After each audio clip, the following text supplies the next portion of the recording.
புத்தகங்கள் படிக்கணும்.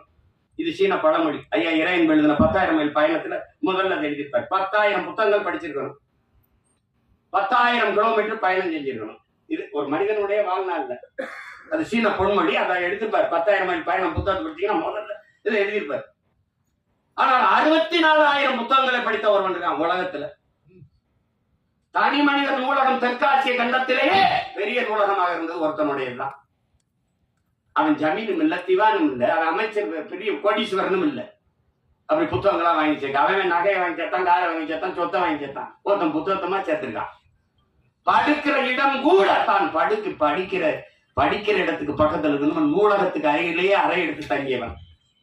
உலகத்தின் தலை சிறந்த கல்வியாளன் சிலையை திறக்கப் போகிறோம் என்று ஆஸ்திரேலிய பிரதமர் போய் சிலையை திறக்கிறார். ஒரு சிவப்பு பட்டு துணியிலே போர்த்தி இருக்கிறது. திறக்கிற மார்பளவு சிலை திறந்தால் அறிவாசன்